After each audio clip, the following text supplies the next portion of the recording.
Vendre de particulier à particulier, les risques et inconvénients. Bien que la vente de particulier à particulier en PAP dans notre jargon immobilier représente environ 30% du marché immobilier français, il faut savoir cependant que sur 100 personnes qui tentent l'aventure par eux-mêmes, 28 seulement arrivent à leur fin, soit à une vente faite et actée, ce qui représente quand même 72% de taux d'échec. Voilà pourquoi il me semblait judicieux de vous faire un constat de tous ces risques et inconvénients qui peuvent subvenir lors de la vente en PAP. Donc vous l'avez compris, PAP, particulier à particulier, ça ira plus vite, j'utiliserai ce terme pendant toute la vidéo. Je précise bien évidemment que cette vidéo sera faite en toute impartialité et sans jugement aucun. Le but n'est pas une manière détournée, c'est juste réellement de vous donner des données pour que le jour où vous aurez à faire votre propre choix, vous pourrez le faire en pleine connaissance de cause, si je peux dire, en tout cas en ayant toutes ces infos et toutes ces données en votre possession.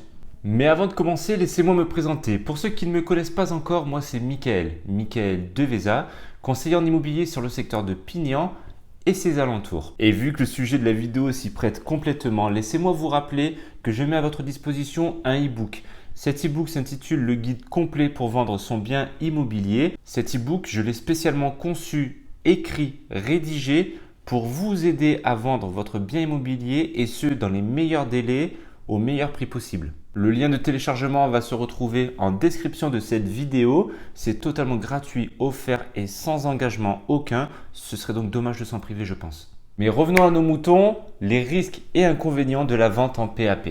Premièrement, un délai de vente rallongé. Un particulier, par définition, n'est pas un professionnel de l'immobilier. C'est donc en toute logique qu'il n'a pas de réelle vision sur les prix de vente négociés lors des compromis de vente. Son unique point de repère, alors, pour ceux qui le recherchent, sera les prix affichés sur les différents sites d'annonces immobilières tels que Le Bon Coin ou autres. Le problème, c'est que ces prix affichés sur ces sites d'annonces immobilières ne représentent pas la réalité du marché. Pourquoi ? Tout simplement parce que dans la plupart des temps, ceci est un prix affiché, un prix d'appel, suite auquel il va y avoir des négociations plus ou moins élevées. Mais aussi et surtout, car beaucoup de vendeurs déterminent leur prix de vente, non pas sur la base du prix du marché actuel, non, mais sur celle du budget qu'ils doivent débloquer pour leur futur projet immobilier. Je vais vous donner un exemple pour que vous compreniez. C'est comme si moi demain, je suis propriétaire d'une Twingo et voilà, j'ai envie de changer. J'ai repéré une belle Audi A4 qui me plaît beaucoup. Du coup, je regarde un peu le prix de cette Audi A4 et puis vu que j'ai pu mettre un petit peu d'argent de côté quand même déjà, je vais mettre ma Twingo aux 3/4 du prix de cette Audi. Parce que en fait, tout simplement, c'est l'argent qui me manque. Donc bon, voilà quoi. Alors oui, cet exemple peut peut-être vous faire sourire, mais c'est malheureusement ce qui se passe dans un très grand nombre de cas avec les particuliers. Résultat des courses, le logement il peut rester des mois, voire même des années à la vente, tout simplement parce qu'il est hors marché. Oui, des années, ça peut arriver, croyez-moi, je l'ai vu de mes propres yeux d'une propriétaire vendeuse que j'avais rencontrée qui était tout simplement hors marché et qui a passé 2 ans et demi à essayer de vendre avant de se rendre compte qu'il y avait peut-être un petit souci dans l'histoire. Deuxième risque et inconvénient de la vente en PAP, la méconnaissance des aspects juridiques et techniques. Aujourd'hui, de nombreux documents et rapports sont obligatoires pour signer un compromis de vente, comme les diagnostics techniques par exemple, plus communément appelés DPE pour diagnostic de performance énergétique. D'autres documents et rapports en revanche permettront à l'acheteur de se conforter, de se rassurer dans l'idée de vous faire une offre et d'acheter votre logement. Comme par exemple les derniers procès-verbaux d'assemblée générale, les relevés de charges de copropriété, les plans cadastraux, etc., etc.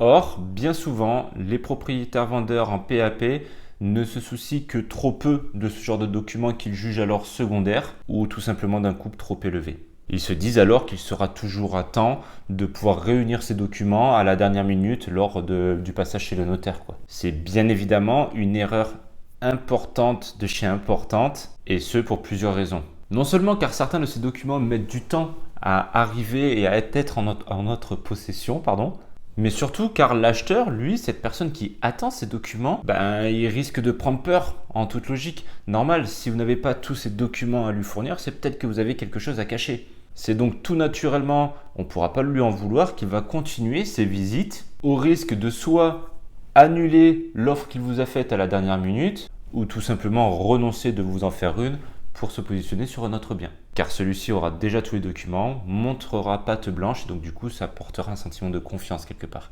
Troisième risque et inconvénient lié à la vente en PAP, le temps à allouer nécessaire pour réussir la vente. Mettre son logement en vente sur Internet, c'est une chose, mais ce n'est qu'un début. Suite à cela, il faut pouvoir allouer le temps nécessaire pour réussir cette vente et pour donc toutes les étapes qui arrivent après.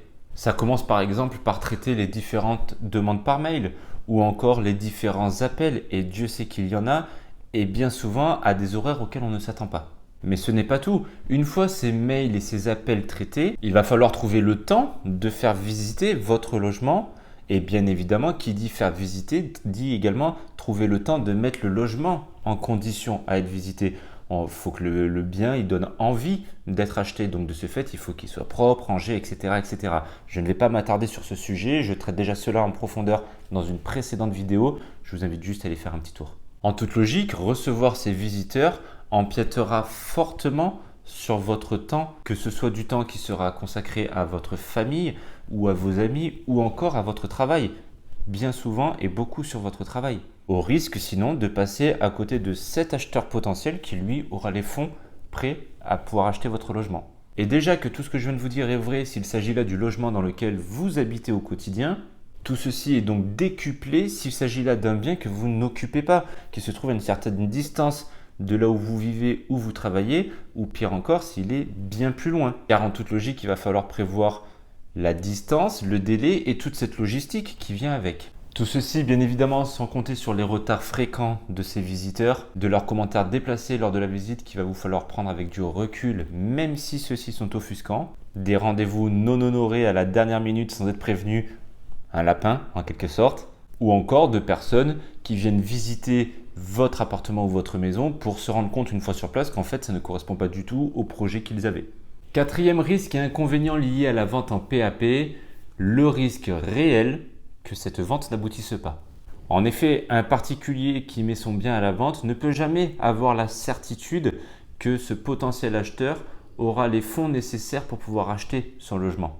Car en effet, il lui est plus difficile qu'un professionnel de lui demander ses revenus, s'il a des crédits en cours, sa capacité d'emprunt, etc., etc.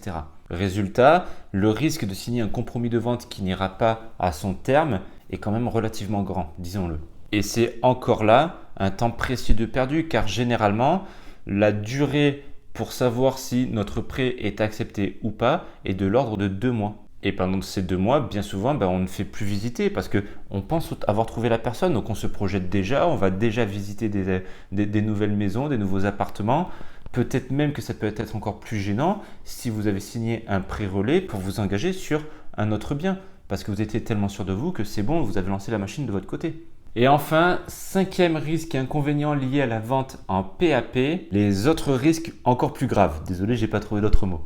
Parce que oui, on n'y pense pas forcément, mais la vente en PAP comporte quand même, à mes yeux, j'en ai recensé des risques qui sont quand même non négligeables, qui sont très importants et qui peuvent devenir très graves quand même.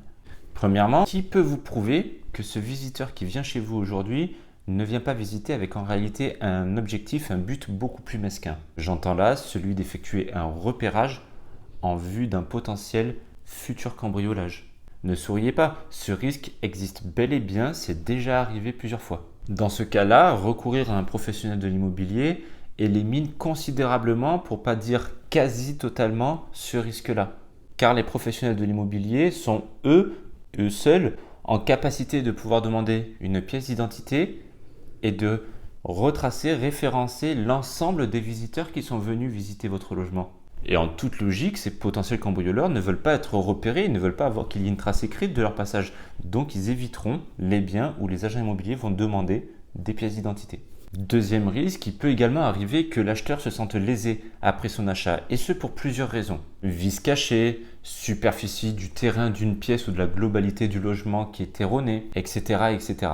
Il entamera alors, et c'est tout légitime, une action en justice pour demander préjudice. Sauf que si la vente a eu lieu entre deux particuliers, vous n'aurez alors aucun moyen de protection car vous êtes deux individus à part entière. Alors qu'en passant par un professionnel de l'immobilier, c'est tout naturellement que cet acheteur va se retourner vers l'agent immobilier qui lui comme vous serez protégé par la responsabilité civile professionnelle de cet agent immobilier ou mandataire, peu importe. Et voilà les amis, nous en avons presque terminé avec ces avantages et ces inconvénients. Mais avant de conclure, j'aurai une seule et simple question à vous poser. Tout cela en vaut-il vraiment la peine?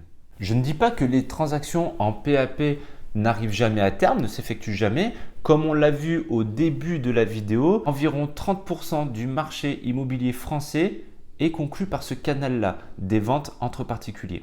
Mais de vous à moi, il y a tant de risques, de litiges et de ventes qui n'arrivent pas à leur terme que selon moi, à mon humble avis, le jeu n'en vaut pas la chandelle.